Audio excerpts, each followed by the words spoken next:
आज के टॉपिक में हम अध्ययन करेंगे प्रकाश के परावर्तन तथा अपवर्तन के कुछ महत्वपूर्ण ऑब्जेक्टिव। तो चलिए वीडियो को शुरू करते हैं। प्रकाश की किरण गमन करती है तो सीधा रेखा में गमन करती है। आंसर ए होगा।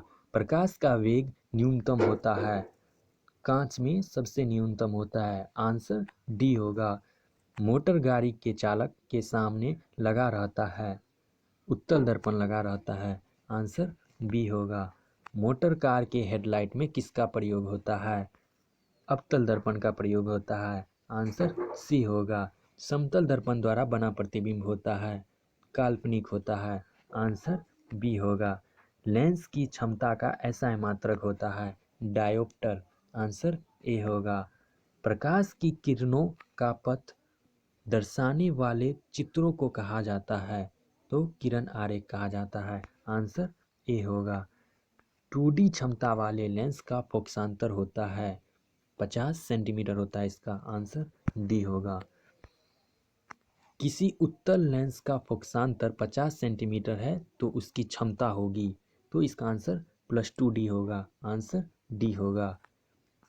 प्रकाश के किरणों के समूह को कहते हैं, किरण पुंज कहते हैं। आंसर बी होगा। उत्तल लेंस की क्षमता होती है धनात्मक। आंसर बी होगा।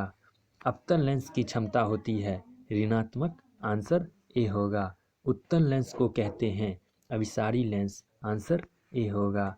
अवतल लेंस को कहते हैं अपसारी लेंस। आंसर सी होगा। निम्न में से कौन सा पदार्थ लेंस बनाने के लिए प्रयुक्त नहीं किया जा सकता है? तो मिट्टी का प्रयोग नहीं किया जा सकता है। आंसर डी होगा। किस दर्पण से हमेशा वस्तु से छोटा प्रतिबिंब प्राप्त होता है? तो उत्तल दर्पण से हमेशा वस्तु से छोटा प्रतिबिंब प्राप्त होता है। आंसर बी होगा। किस दर्पण से वस्तु का बड़ा प्रतिबिंब बनता है? अवतल। इसका आंसर सी होगा। आंसर बी होगा। प्रकाश के परावर्तन के नियम है 2। आंसर बी होगा। प्रकाश की किरण हवा से कांच में प्रवेश करती है तो मुड़ जाता है, अभिलंब के निकट मुड़ जाता है। आंसर बी होगा। फोटोग्राफी कैमरा का अभिदर्शक होता है उत्तल लेंस। आंसर ए होगा। साइड मिरर के रूप में प्रयुक्त होता है, उत्तल दर्पण का उपयोग होता है। एक अवतल दर्पण की फोकस दूरी 10 सेंटीमीटर है तो उसकी वक्रता त्रिज्या क्या होगी? 20 सेंटीमीटर होगी। निर्गत किरण एवं अभिलंब के बीच के कोण को कहते हैं परावर्तन कोण कहते हैं। आंसर बी होगा। सरल सूक्ष्मदर्शी में किसका उपयोग होता है?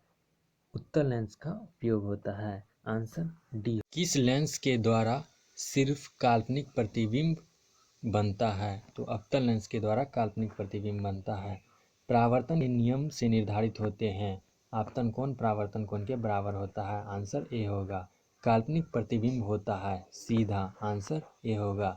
लेंस में मुख्य फोकस की संख्या कितनी होती है? 2। आंसर ए होगा। सर्च लाइट का परावर्तक सतह होता है अवतल। आंसर बी होगा। दाढ़ी बनाने में कौन सा दर्पण प्रयुक्त होता है? अवतल दर्पण प्रयुक्त होता है। आंसर सी होगा। डेज आ रहा है, शॉपिंग का सबसे बड़ा धमाका, माल के लिए जगह चाहिए। लेकिन बॉस, दुश्मन ने फ्लिपकार्ट के वैंस को फॉलो किया तो? अबे दुश्मन हमारे पीछे नहीं, ऑफर्स के पीछे भागेगा। India's biggest sale, Flipkart's Big Billion Days is back, 29 September to 4th October.